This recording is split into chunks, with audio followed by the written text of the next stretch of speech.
Good morning, everyone. I'm Kelly Greene, Minister of Emergency Management and Climate Readiness. I'm coming to you today from Silk Territory. Thank you, everyone, for being here. I'm joined by my colleagues, Ravi Parmar, Minister of Forests, Lana Popham, Minister of Agriculture and Food, as well as Cliff Chapman from the BC Wildfire Service, and Kevin Dunbar, Executive Director of Emergency Response and Recovery Operations. We'll also have other folks on the line later, including my colleague Randene Neill, Minister of Water, Land and Resource Stewardship, as we are still very much dealing with drought conditions too. I want to start by expressing my deepest condolences for the loss of a resident of Meadow Valley who died during this weekend's evacuations. To those who knew and loved her, we hold you in our hearts and share in your grief. Her loss is devastating. Our hearts also go out to everyone who's been forced to flee their homes and their communities because of wildfires. A home is a place of love, safety, and memories. Most of us can't even begin to imagine how it would feel to be forced to flee our homes, let alone with so little notice. To all those who are under evacuation orders or alerts right now, you are not alone. The province is working closely with our federal government and with local governments and First Nations to keep people safe, informed, and supported. People throughout the province are also stepping up and volunteering to support people and communities. I was just in Kamloops and Vernon, and now in Kelowna. I'm connecting with staff, volunteers, and elected leaders, and I saw firsthand the incredible dedication of emergency services support volunteers and emergency response volunteers. In Kamloops, I met Gord, a volunteer of 20 years who manages the reception center ESS volunteers. His depth of knowledge and deep compassion for those who are evacuated was inspirational to me. And in Vernon, I heard from reception center volunteers and staff who were grateful for the support of volunteers from the Salvation Army. Salvation Army was on site immediately, preparing snacks and meals for volunteers to make sure that those who are caring for others are being cared for in turn. We truly have the most committed and caring volunteers throughout BC working to support their neighbours in their desperate time of need. I want to provide some updates on supports for people evacuated in the Summerland area. For those who are currently under evacuation order, emergency support services are available for those who need it, and people are standing by and ready to help you with your immediate needs. We are block booking hotels and other accommodations in the area. We currently have 1,600 block-booked hotel rooms in Penticton, Kelowna, and West Kelowna. We're seeing pickup on that, and anyone looking for a room should go to the local reception center. We also have 1,000 group lodging spaces in these regions as well. We're aware that during the peak of evacuations in Summerland this weekend, the largest evacuation order we've had this year, some evacuees faced delays when they reached out for emergency support services. We've increased resources and staffing on the helpline so we can get people help more quickly. That includes increasing staff on the BC Evacuee Helpline by over 400% and adding and training even more staff to support with providing information and authenticating BC Services Card app requests. 13 emergency support services staff and volunteers have been deployed to help provide support to the local reception center and evacuees in Penticton. The ministry also continues to send emergency management staff to Penticton to support local emergency support services, as well as early recovery and emergency operations. Thank you for everyone's patience, teamwork, and the tireless efforts of staff and volunteers. It's important to mention that many home and rental insurance plans may provide additional resources for evacuees. If you're evacuated, please get in touch with your insurance company as soon as possible so you and your family can access those supports. We know that with climate change, we're seeing a wide range of worsening hazards, including wildfire seasons becoming longer and more severe. That means to stay safe, people should prepare for emergencies year-round. For those who may be at risk of an evacuation in the coming days, I urge you to have a grab-and-go bag packed and ready for each member of your household, including pets. Visit preparedbc.ca for information about what should be in your bag.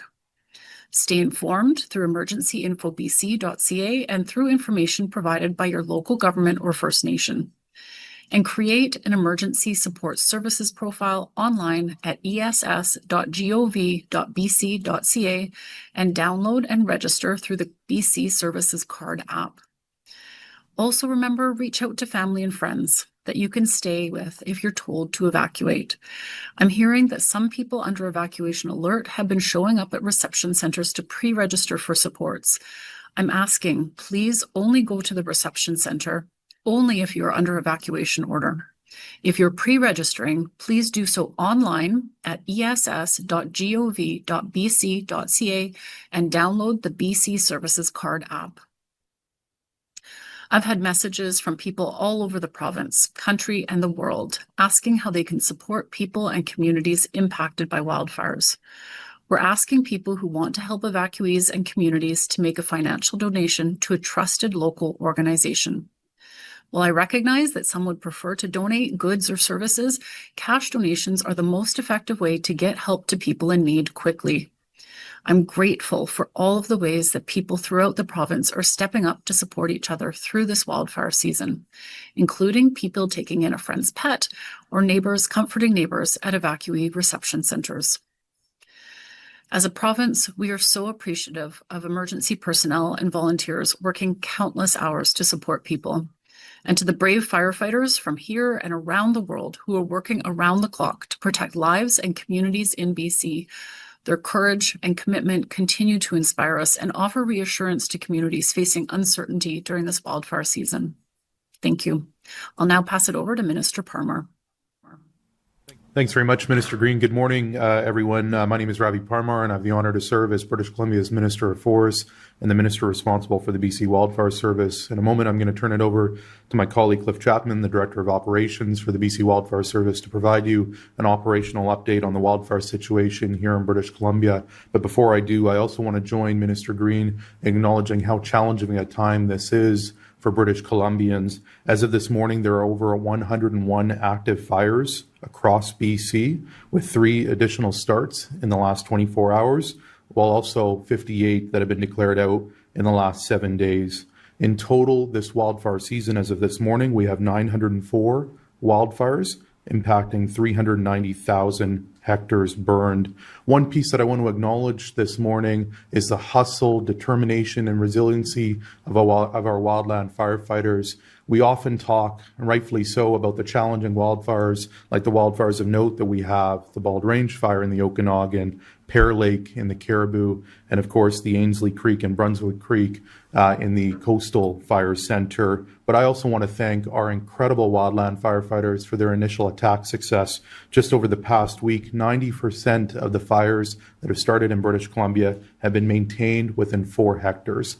Again, that speaks to the hustle, the determination, and the incredible resilience shown by this wonderful organization.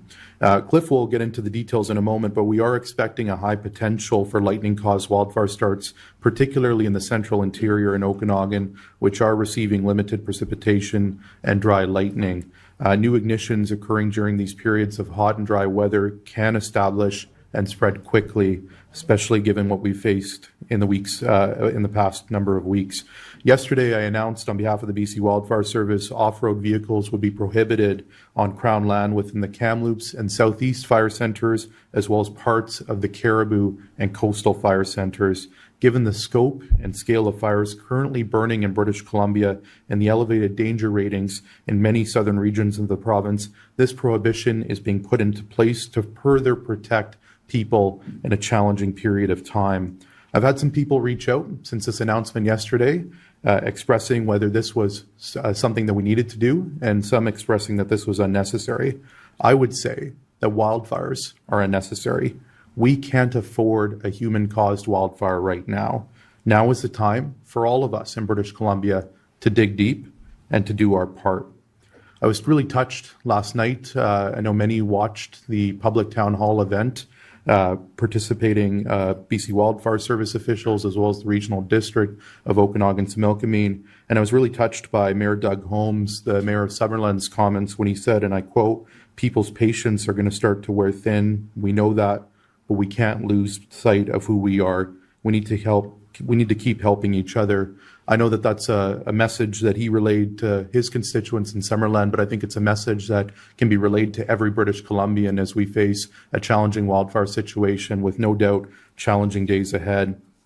I want to take a moment to directly speak to the people out there fighting these fires, our incredible wildland firefighting professionals. To every member of the BC Wildfire Service, thank you. I know these two words don't come close to expressing what British Columbians are feeling right now. I know you are exhausted. I know you are working long days in extreme heat, surrounded by smoke and difficult conditions and somewhat dangerous conditions. Many of you are hundreds of kilometers away from home.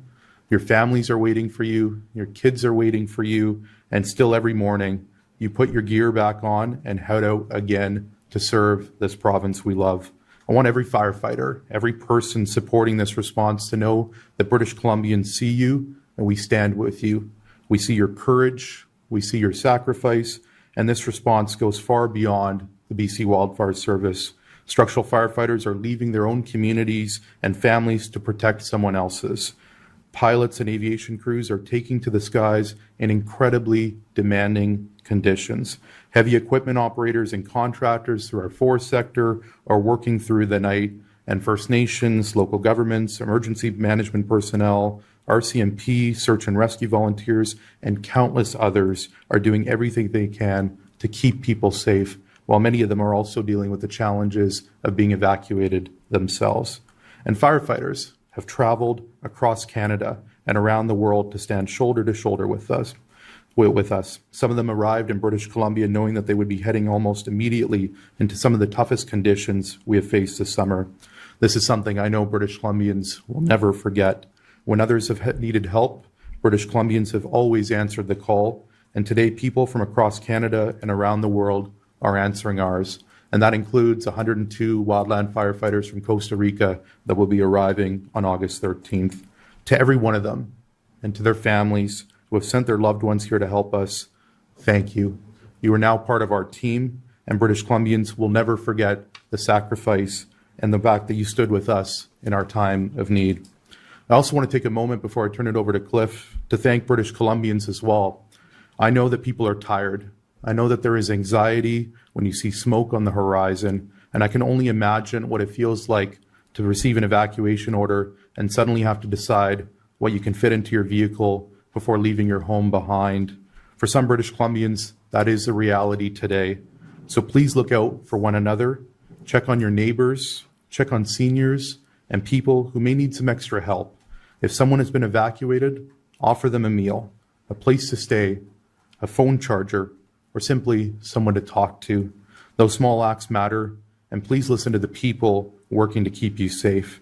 If you are placed under an evacuation alert, have your go bag ready. Pack what you need, know where you are going, and make sure your family is prepared.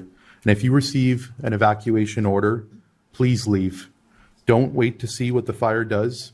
Don't put yourself, your family, or first responders in a position where they have to risk their own lives to come and get you. And I need everyone in British Columbia to be extraordinarily careful right now. One careless action can start another wildfire. One spark can put another community at risk. And one drone flying near a wildfire can ground the aircraft our firefighters are desperately relying on. Our crews have enough fires to fight.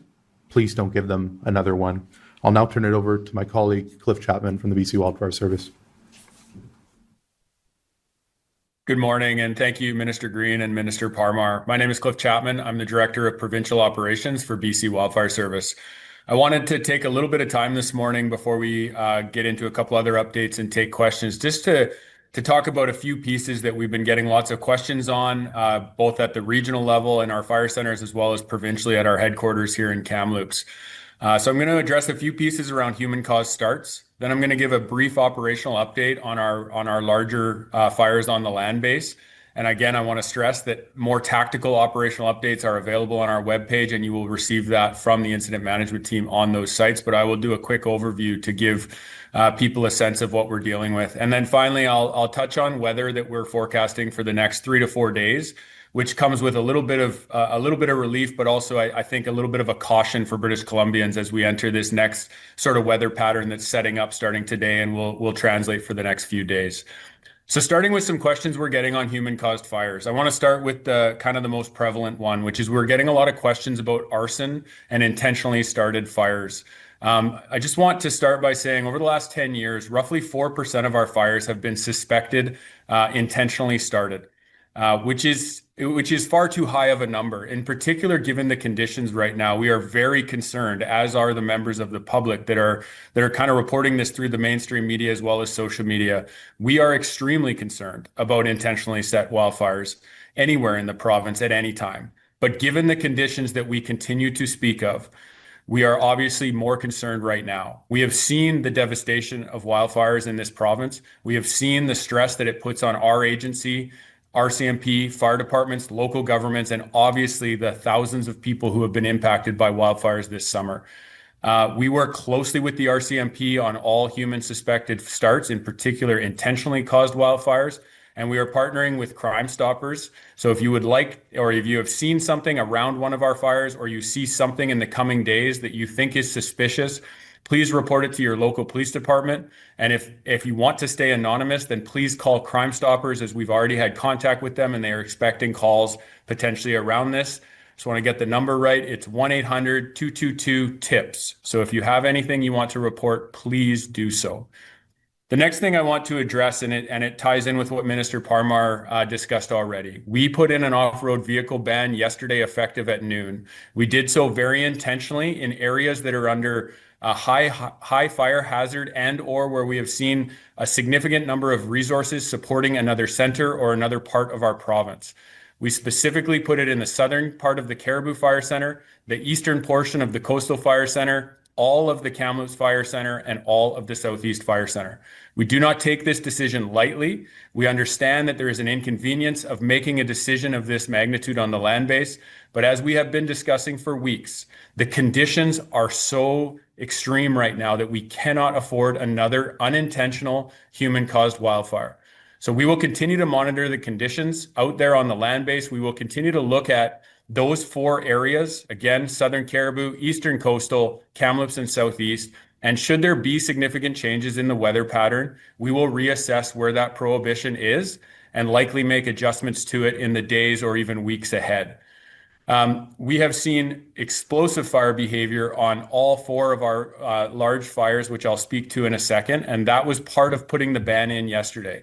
We have seen the impacts of just drought-driven wildfires. We are not seeing significant wind on our fires in the last 48 hours, but we are seeing significant growth, which speaks to the dryness and the drought conditions that we are facing in southern BC right now, which is why we put the ORV, the off-road vehicle prohibition in place yesterday. I just want to transition now to provide a brief update on some of the fires around the province. I'll start with the Bald Range wildfire in Summerland, which obviously many people have seen and heard about in the news, and obviously is very, very challenging for all agencies that are responding, including the BC Wildfire Service. It is also obviously extremely challenging for all residents who've been evacuated, and we recognize, and we heard even last night, that people obviously would like to go home. They would like to see the extent of the damage, and we are working around the clock on the Bald Range fire to try to establish control lines, to try to establish tactics that can allow the safe return home.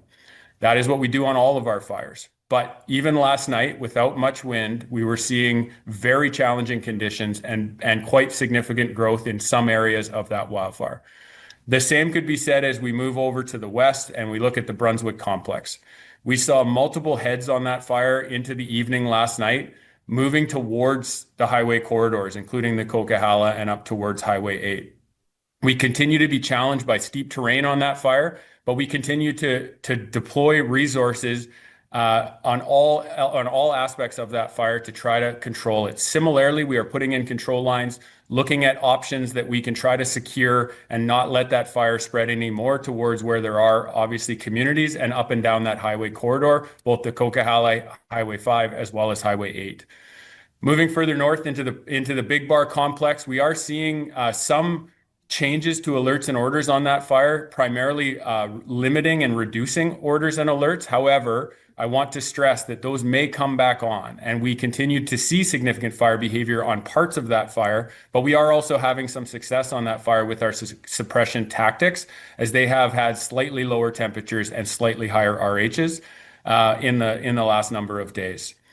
I also just want to mention that we also have a complex of fires in Manning Park. We have a fire out in the Chilcotin, which is in the Western Cariboo, and we have a number of fires in the Southeast Fire Center. All of those fires have resourcing on them. All of them are still challenging our suppression efforts, but we have been having some success at putting in control lines and at establishing what we would call like a wet guard, trying to push in towards the center of those fires. Our biggest challenge in the days ahead is that many of our fires have been smoked out for the last number of days. What that means, and many of us are living in it, from Kamloops down to Kelowna, down to Penticton, and into the southeast. We have had very, very poor air quality. The smoke is sitting in the valley bottoms, and that smoke, albeit very difficult for us to live with, is also helping suppress the wildfires. It is helping to ensure that the wildfires do not receive clean oxygen. And because every time we see the air clear, like we saw in Summerland on Friday night, we see significant and extreme to explosive fire behavior. So as the smoke clears, and if the smoke clears, it is also a challenge for us as we see clean oxygen on those fires and the potential for the fires to spread. So I want to stress as I head into the forecast for the next few days that while we're going to see a slight shift, we're going to see a reduction in temperatures, we're going to see an increase in relative humidity, and we may even see rain into the southeast, southern Cariboo, and coastal fire centers. And right now we are forecasting trace amounts into Kamloops Fire Center. We are not going to count that rain until it is in our rain gauges. We often have forecasts in August that call for rain and then it doesn't materialize. So as you look at the public forecast, please do so with caution. We are monitoring actively hourly to see what conditions we are going to face and to make the appropriate adjustments to our prohibitions, our alerts, and our orders. The forecast for the next 3-4 days is favorable. It should give us some conditions to have success in suppression. But in other areas where there isn't rain, we're going to see potentially new lightning starts.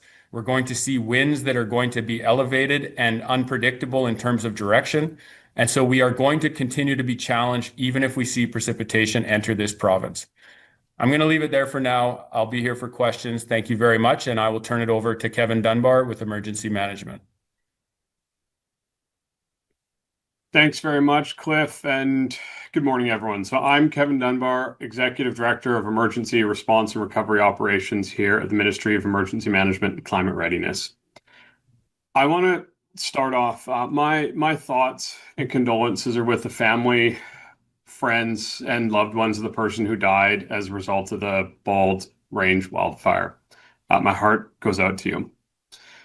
Also, anyone else who has been forced from their home, are preparing for evacuation, have had to close their business, have had an impact, have had their life disrupted. I know that this is an incredibly difficult and uncertain time. Across BC, we have 51 evacuation orders impacting 11,000 properties and over 20,000 people. We also have another 53 evacuation alerts impacting 6,000 properties and roughly 10,000 people. This is one of the largest evacuation events in BC that BC has experienced in recent years.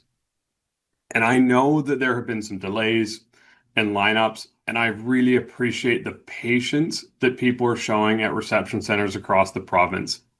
My team has reported the atmosphere is really as positive as possible, and British Columbians and volunteers are stepping up each day to support each other. I want to talk a little bit about what the province is doing to help support this response and ensure that anyone who is evacuated has a safe place to stay and access to supports. Our focus is on supporting local governments, volunteers, and our partners who are responding to emergencies across the province. We have increased capacity on the BC Evacuee Helpline. From the standard 3 call agents, that's been increased to 60 agents who are available to provide information or directly support people who are accessing emergency support services. That team took over 3,000 calls yesterday. If you need to get a hold of them, they are available until 11 p.m. tonight. The phone number, 1-800-387-4258, and you can get the information and the support you need. We're also taking all steps to ensure that people have access to shelter if they need it. As the minister mentioned earlier, we have over 1,600 hotel rooms booked across the Okanagan, up to 1,000 group lodging spaces in West Kelowna, Penticton, Vernon, Kamloops, and we've got more on standby across the province if required. We're working with post-secondary institutions, campsites, and coordinate with the federal government to ensure that we have shelter available across the province for the emergencies that we are facing today and the ones that might come in the days ahead. We're partnering very closely with our colleagues at the Ministry of Transportation and Transit who are working around the clock to keep roads open and reopen others as soon as possible. We have deployed 13 staff and volunteered directly to reception centers. We have our emergency management staff working directly with local government emergency operations center. We have EMCR staff here in our operations center working around the clock. And we also have teams from Alberta and Nova Scotia joining us this week to support our efforts. Emergency response requires an all of society approach. It impacts all of us and it takes all of us to respond. This summer, we have seen extraordinary support from communities across British Columbia. We've seen local governments, first responders, volunteers, local businesses, ministry partners, everyday British Columbians stepping up, offering assistance, hosting evacuees, and we're seeing British Columbians across the province donating to help people affected by these fires. To everyone who has stepped up and the front lines, behind the scenes across the province to ensure that those who are impacted or may be impacted are getting the support they need, thank you very much. I'm now going to pass, I'll be here similar to Cliff for questions as they come up. I'm now going to pass over to Minister Popham. Thank you. Thank you very much. I'm Lana Popham, Minister of Agriculture and Food. As you've heard from my colleagues, it is extremely tough out there. And I want to thank everybody from the bottom of my heart who is working through the smoke, the heat, the exhaustion, keeping people safe, and from the agricultural perspective, helping to keep animals safe. We are in constant communication with farmers and local governments and industry associations to ensure that there's timely information that's being shared and coordinated. Currently, there's 269 registered agricultural premises impacted by wildfire activity. 146 are under evacuation alert, and 123 they're under evacuation order, and 123 are under alert. This is impacting approximately 50,000 animals. That doesn't mean that those animals are necessarily in imminent danger, but they are threatened, and we are trying to manage that on the ground right now. Our ministry staff is providing support to the local emergency operations centers. We have agricultural coordinators installed into those centers that are working with rancher liaisons that is helping allow for information that's coming from our agriculture community to be moved very quickly into those emergency operations centers. I'm working really closely and in contact with Kevin Boone, who is the general manager of the BC Cattlemen's Association. Kevin and I both got our jobs, me as minister, him as general manager, in the same year in 2017. And so we've been through a lot of fires together.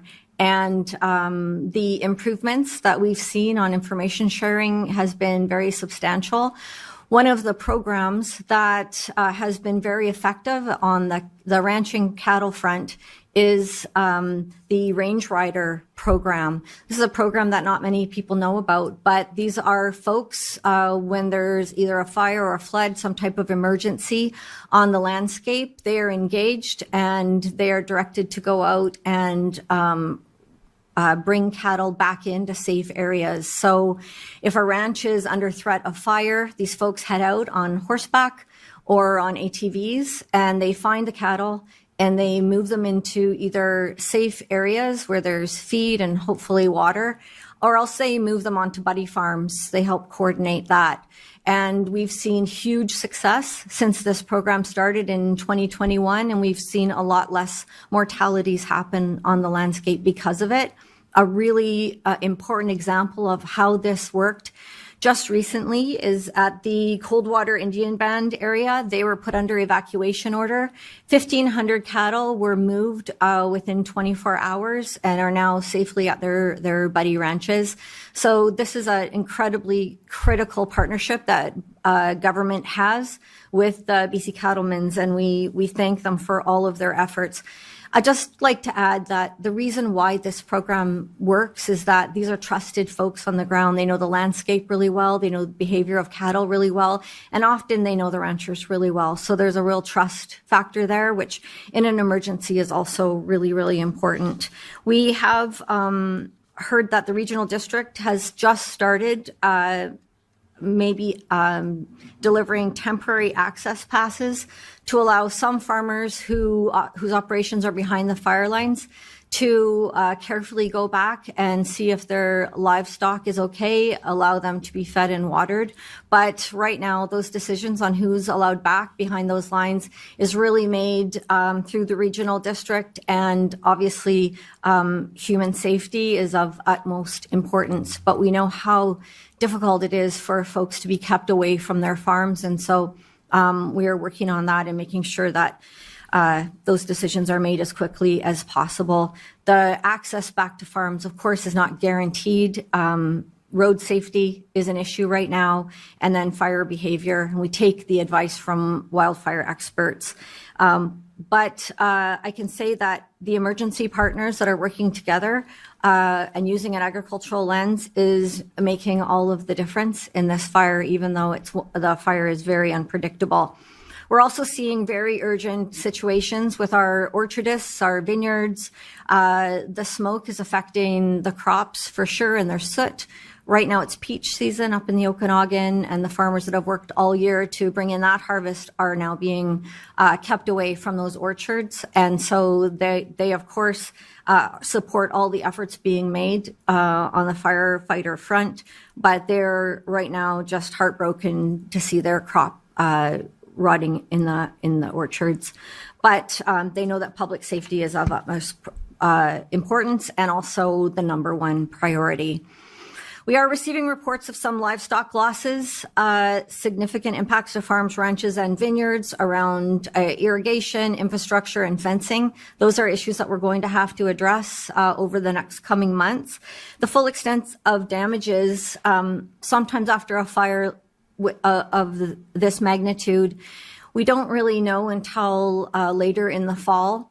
When cattle go out from their home ranches in the spring, they go out onto crown land, rangeland, and they stay out there until either the food is gone or they start to get a hint of winter, and then they automatically go back to their home ranches. Often in a fire situation like this, we can't keep track of all the cattle out there on the landscape. And sometimes ranchers in October will see the cattle coming down the road, coming home. And so we're really hoping that we're going to see that at the end of this difficult situation. I've been Minister of Agriculture first time in 2017, and I've got a very good trap line of folks out there. And so I just want to say thank you to everybody who's been contacting me and giving me information that I can pass on to my team. But I also want to thank British Columbians, and I think the agriculture community feels very supported, and we're going to get through this. Thank you. I'm going to pass it back to Minister Parmar. Great, thanks very much. Before I turn it over to Carol to facilitate questions from the media, just also acknowledge, in addition to those who've spoken, we have our colleague Randene Neill, Minister of Water, Land and Resource Stewardship, Connie Chapman, the Executive Director of the Water Management Branch in the Ministry of Water, Land and Resource Stewardship, as well as Jeremy Oden, the Director of Emergency Management at the Ministry of Agriculture and Food, and Staff Sergeant Chris Clark, who is a Senior Media Relations Officer at the RCMP. Thank you, Minister.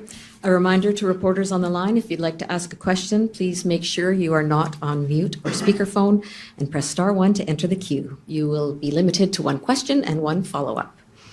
And it's time now for media questions here in the press theater. We will start with Keith Baldry, Global News. Thank you. Question for Minister Neill. Could you walk us through the drought situation in terms of, we've heard stories of people concerned about their potential loss of drinking water, the impact on irrigation, and also just basically allowing livestock access to potable water? What's the situation?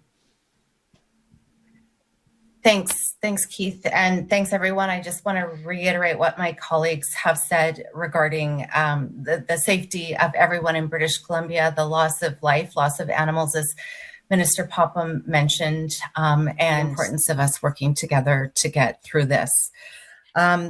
Drought continues to intensify all across the province, but particularly in the Okanagan, the Nicola, and the Thompson regions.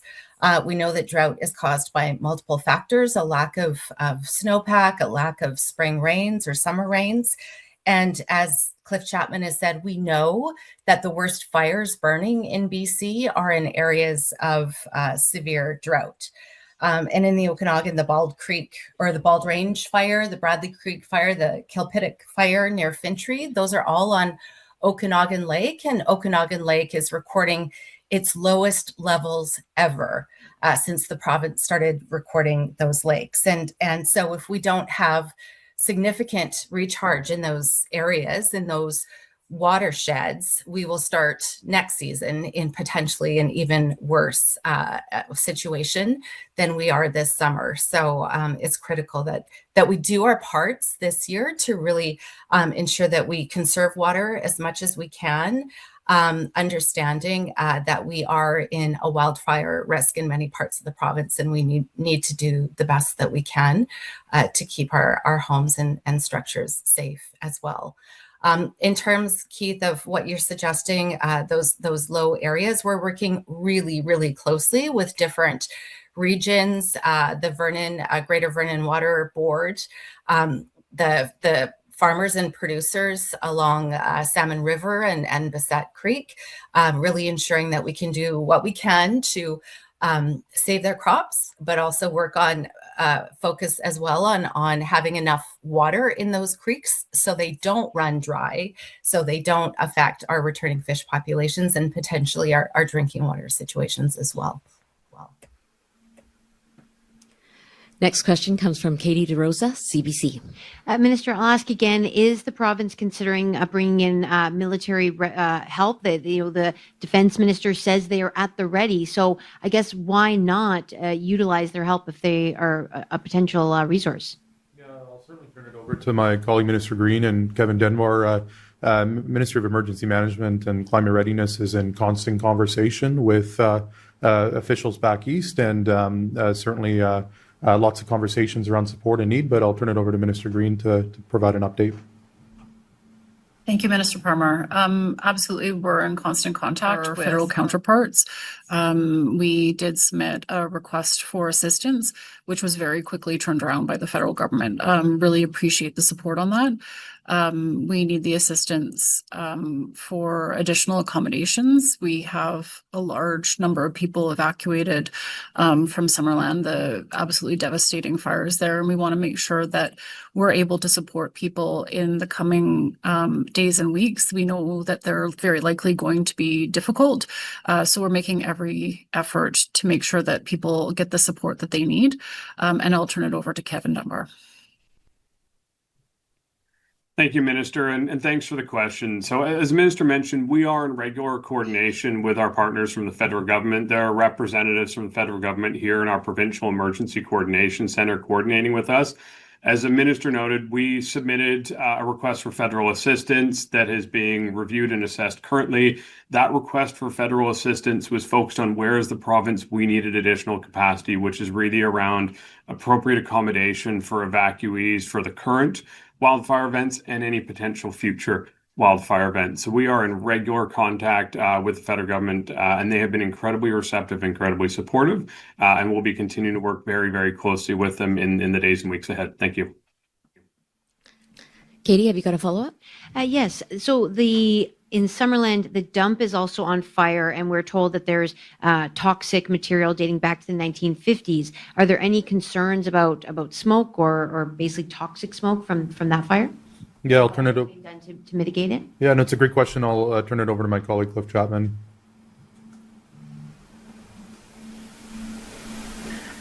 Yeah, thank you for the question. And emergency management and climate readiness may also want to add to this. From a wildfire perspective, when you see other combustible materials outside of just, a forest burning, we obviously have great concern about what is in the smoke and what might be present in that toxicity of that smoke. That is why we partner so closely with rural or with regional fire departments, with municipal fire departments who have the breathing apparatus, who can potentially take the safety measures required to go and still protect people's properties, still work on suppressing that wildfire.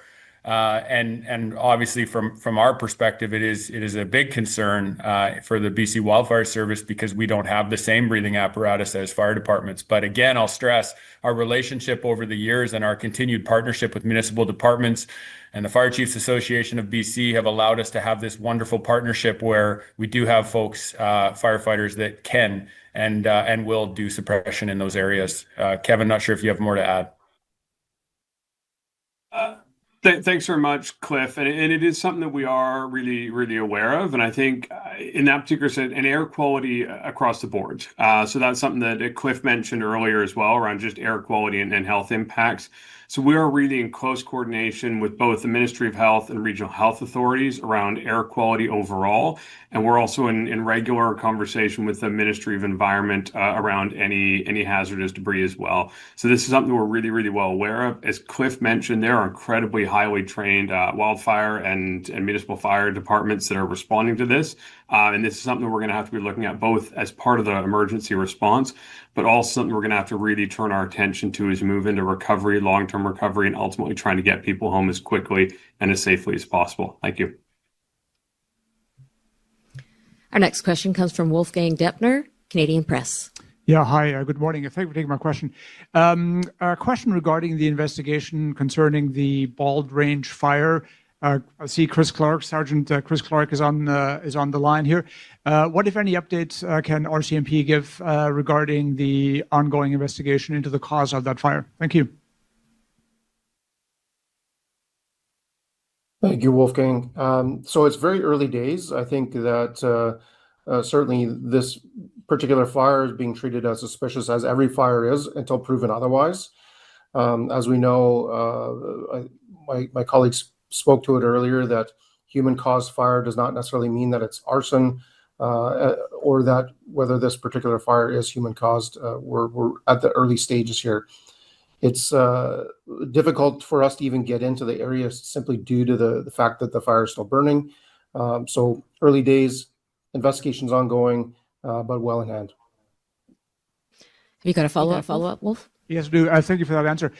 So yesterday, Minister Parmar, you mentioned Doug Holmes' presentation yesterday evening, and one of the things that sort of came up and he sort of acknowledged is this aspect of people not knowing what has happened to their community, and I realize the media has asked questions about structural losses and so on. The actual numbers and so on, and we've had responses to that as well. But what's sort of looming over all of this is sort of an information void. Why is the province expecting British Columbians to live in this information void concerning the number of structures lost? Why not provide a broad, high-level, 30,000-foot overview of the number of losses in specific communities, such as Summerland, and more broadly across the province? Thank you. Go ahead, Minister Greene. Thank you. I know how devastating it has been for so many people to learn that their homes may have been lost. And uncertainty is very difficult to live with when you're faced with such a profound loss of your comfort place, your memories. We want to make sure that we're contacting people responsibly. And part of that is waiting for a safe time for inspectors to get in to understand and assess the condition of people's homes.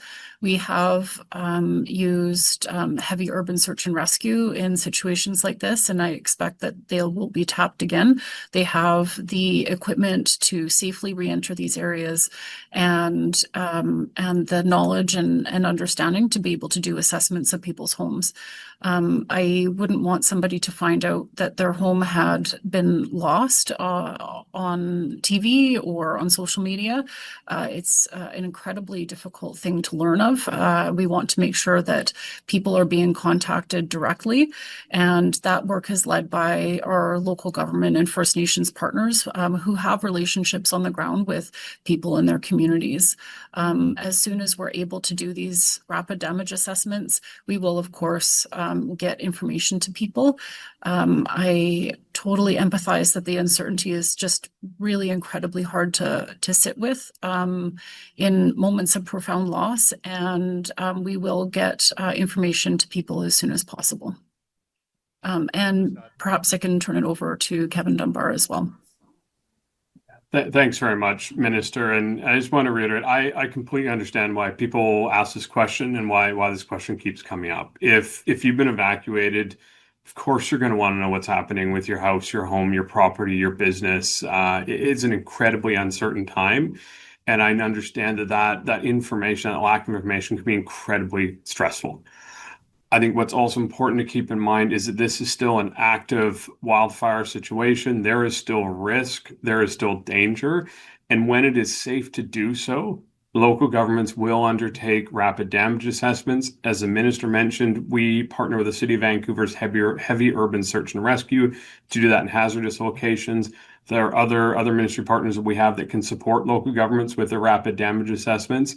But ultimately, sharing this information can be incredibly sensitive and needs to be done in a thoughtful way. So our local government partners, local authorities, First Nations will conduct these damage assessments when it's safe to do so, and they will share that information with the impacted people through their channels and ensure they're doing that in as thoughtful way as possible when they're ready to do so.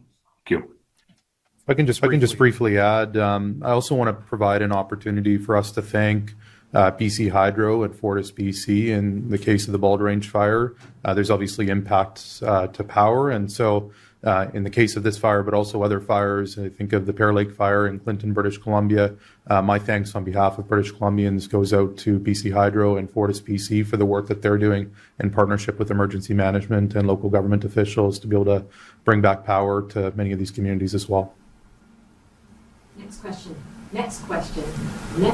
comes from Ben O'Hara-Byrne. Thank you. Oh, sorry. This is a question for Minister Greene. We've been hearing the inevitable difficult stories from people who've been in Penticton at the evacuation center, including elderly people who've been lining up to get help and have been denied and told to get insurance or ask to contact their insurance companies.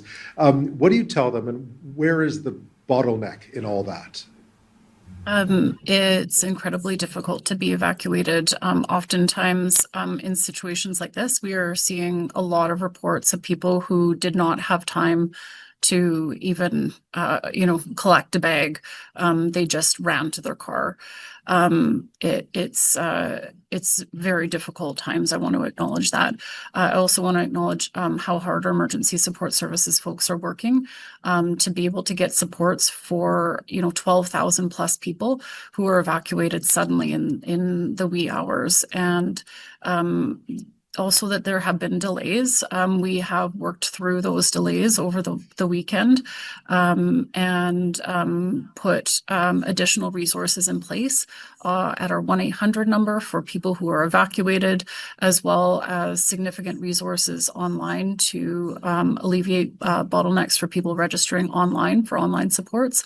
And we're sending folks to our emergency support services centers, additional support through Service BC.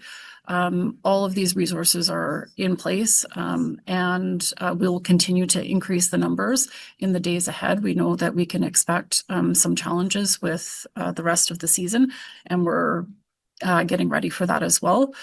Just wanted to thank everybody for their patience. I know it's a very challenging time, and we want to make sure that everybody who needs supports gets what they need. I'll turn it over to Kevin Dunbar. Thanks very much, Minister. And you covered a lot of it. I think what's really important to remember in all of this is there was some significant large-scale evacuations that happened in the middle of the night. And anytime there's a significant amount of evacuations and a significant number of people evacuated is going to put a strain on our local responders and our emergency response system. I've been incredibly proud of the work that our ESS, Emergency Support Services volunteers, have done working around the clock to really try and catch up on the number of people that need that support. We have put, as I mentioned at the beginning, we've moved from 3 agents to 60 agents on our BC Evacuee helpline. They took over 3,000 calls yesterday. We are having new records in the number of calls that they're taking every day. And those volunteers are working around the clock to ensure people are getting the support they need. There are over 13,000 people in British Columbia receiving emergency support services today. Now, I understand that that doesn't make it easier for somebody who's waiting in line or there's a delay. I have been really impressed at just how patient and thoughtful British Columbians have been while the volunteers work through these lineups, ensure that people are getting the support they need, while we continue to block book and find accommodation supports for people, and also find ways that we can help to reduce the lineup and reduce the wait. And that means including increasing our online services, including our support for people that can receive support through evacuee support services, and if people can, accessing support through their home insurance and through other insurance means. I think there has been a considerable effort. We have deployed up to 13 people to support directly at reception centers. And what we're reporting today is that the lineups have been significantly shorter in the last couple of days. So again, I've been really, truly impressed at our volunteers working around the clock and individuals in British Columbians stepping up to support each other and people showing incredible patience as we work through one of the largest evacuations in recent BC history. Thank you. Follow up, Ben? Yeah, a quick one. I'm not sure who should take this, actually. This is, what would you tell people who've made plans to go to that part of the country later this month? It's the height of the tourist season. What would you tell people who've made plans to go there? And what would you tell business owners there who find themselves all of a sudden with money deposits in their hands, but perhaps unwilling to refund them? I suppose it's a tourism question generally, but that's about, I'm not sure who would take it, Mr. Greene or Mr. Parmar, perhaps. Go ahead, Minister Greene. Thank you for the question. We are asking people to not recreate in the Summerland area where we have an incredibly devastating fire, an entire community evacuated, and now is not the time to visit in that area. But there are so many places in British Columbia that are open for business. They're ready to welcome visitors. We have a very beautiful province, and there's many places that are ready and excited to have you as a tourist, as a guest in their community. We are supporting evacuees through local hotels and local businesses. So there's still activity for them, economic activity. I recognize it's not the same as tourist season, but we continue to book hotel rooms, make sure that people are supported with their essential needs. And much of that is our connections with local businesses. I really want to thank all of them for understanding the situation that we're in. We've been in contact with the tourism agencies as well as hotel association, and everyone is very understanding about the difficult situation that evacuees are in and want to be able to do their part. Thank you. Next question comes from Alec Lazenby, Vancouver Sun. Hi, this question is for either Minister Greene or Kevin. Just wondering around the number of evacuees from the Bald Range fire and across the province. We heard, obviously, that the entire 12,000 person population of Summerland has been evacuated. And we've been hearing reports of around 8,000 around Peachland, but yet also we hear numbers that the entire evacuation total around the province is around 20,000. So just wondering if we could maybe break down the numbers of how many people have been evacuated from the Bald Range fire versus how many are under evacuation order in other parts of the province. I think Minister Greene and Kevin. Okay, we'll go straight to Kevin. Thanks very much for the question. I think as we talked about, we got 51 evacuation orders across the province at the moment. That's impacting about 11,000 properties. This number can change. As Cliff mentioned at the beginning, we're seeing some real progress and some evacuation orders coming off in around the Boston Bar area. But again, throughout the season, this is a very volatile and active situation. So the numbers do change regularly. At the moment, we are saying roughly 20,000 people are evacuated across the province. I think what's really important to remember is that evacuation numbers include people who are permanent residents, temporary residents, people who may be there temporarily, staying in hotels, staying in accommodation, visiting family and friends.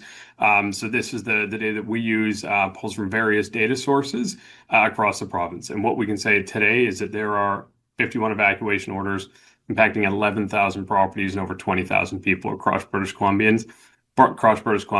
And I think really what's important, I think these numbers provide orders of magnitude, right? Whether there's a single home or 11,000 homes, that's incredibly disruptive to those individuals.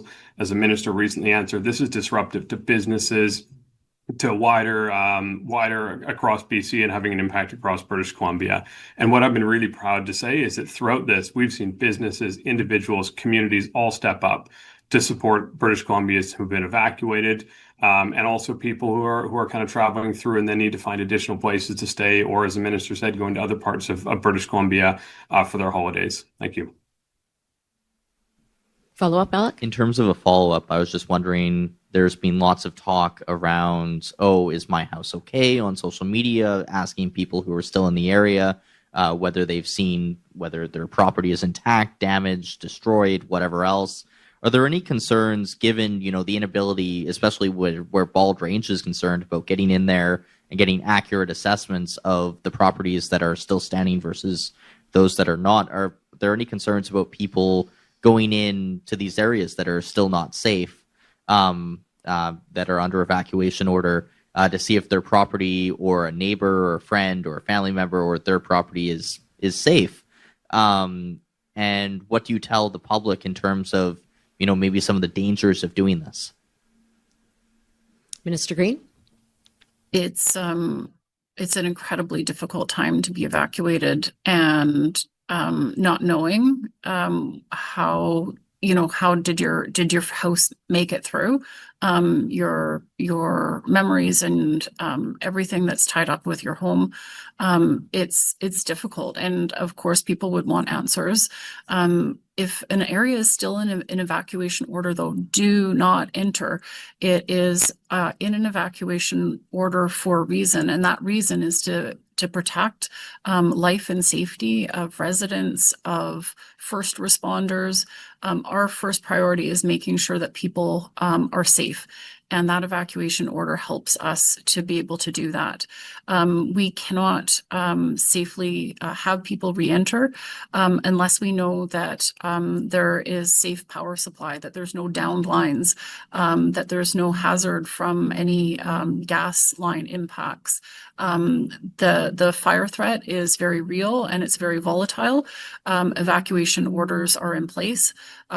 People need to respect that for the safety of themselves and for the safety of first responders who may be impacted.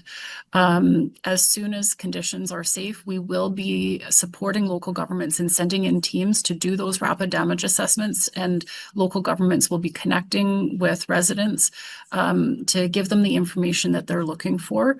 But I ask that everybody please stay safe at this time. It's a concern of mine that people may be making choices that are not safe. Your life is the most important thing, and we ask that you respect all of those evacuation orders. I will now turn it over to Chris Clark.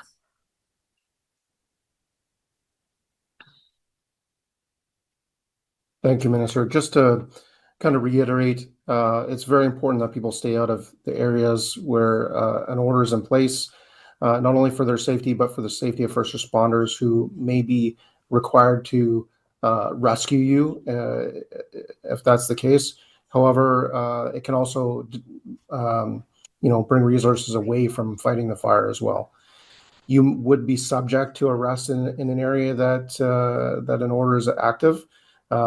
As we saw on Sunday, fortunately, we haven't seen any reports of criminal activity. However, you would be subject to arrest and brought out. So once you're out of the order area, you're not allowed back in, and that's for everybody's safety. Okay, our next question comes from Mark Page, Black Press Media. This question is for Cliff Chapman or Minister Parmar. Just want to get an update on like how taxed are BC wildfire resources right now. Obviously we've got lightning in the forecast, dry lightning in the forecast. Do we have all availability of all of our initial attack crews? Are some of them already deployed onto fires? Is fatigue starting to be a factor? Are personnel starting to be rotated out for a break, or is it still all hands on deck? So just looking for a general update on resources as well as answers to those questions.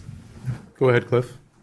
Yeah, thank you very much for the question. Really actually appreciate this question because we have been running quite strong now for a number of weeks. We've had significant fires on the land base for a number of weeks. And I think one thing that maybe isn't as well known across British Columbia is that we obviously have a significant amount of resources in response that are actively engaged on all the fires that we speak about on these updates and that you see on our app. We also have another source of resourcing, which we call preparedness resourcing, which are available. And you mentioned some initial attack. We have helicopters. We have obviously our air tankers can do both, working on our current fires as well as be available for the new ones. So from a preparedness standpoint, we do have all the resources we need across the province. We have had a challenge with detection lately just because of the smoke. But I do want to stress, and I love the way you frame the question. Yes, our people are tired. Some of them have been going for weeks, and these are high stress events. The decisions that they are making, the actions that they have to take are in some cases, as we learned with the Summerland fire or the Baldface fire, they are life and death decisions. And that is stressful for our program. And I think it is stressful for the other agencies that are involved as well, including the RCMP, structural fire departments, local governments, EOCs, et cetera. So this is partially why we called in for additional resources as early as like 3-4 weeks ago to get the train started on having resources coming into BC so that we could rest the BC resources and ensure that we were ready to continue to fight the fires we have and be ready for the fires that we don't have, but they could potentially pop up with lightning and or other human-caused fires. So we take the staff's mental health, physical health, and emotional health very seriously in BC Wildfire Service. We have lots of programming in place to offer that support to our staff. But I think it goes without saying that everyone in BC, including the BC Wildfire Service and anyone else responding to our fires, is feeling the effects of this fire season. They also sleep in tents or in our fire camps where it is very smoky, where it is very challenging, and where there is a lot of stress in the system. So appreciate that question. And as I've said on other availabilities, if you see someone who is responding to a wildfire, give them a honk, give them a wave, let them know you are thinking of them. Because, those honks, those waves, they go so much further than people can appreciate when our people are working significant hours every single day. Thank you. Thank you. Mark, have you got a follow-up? Yeah, this is a bit of a two-part question. Cliff, you spoke about stats on, intentionally caused, human-caused wildfires. What about, human-caused wildfires that are unintentional? Obviously some of the wildfires this summer, the off-road vehicle ban, for example, is to prevent unintentionally human-caused wildfires. So maybe you could talk a little bit about the statistics for that, as well as how misinformation is playing into this fire season. A lot of people are there's all kinds of conspiracy theories that I'm hearing from our local news outlets about what people saying about the cause of some of the recent wildfires. And, is this creating a situation where it's more difficult for BC wildfire and emergency responders to do their jobs as people don't trust the provincial government and they don't believe the things that you have to say? Is this a difficulty that you're facing this season? And what do you think about the misinformation that you're seeing online?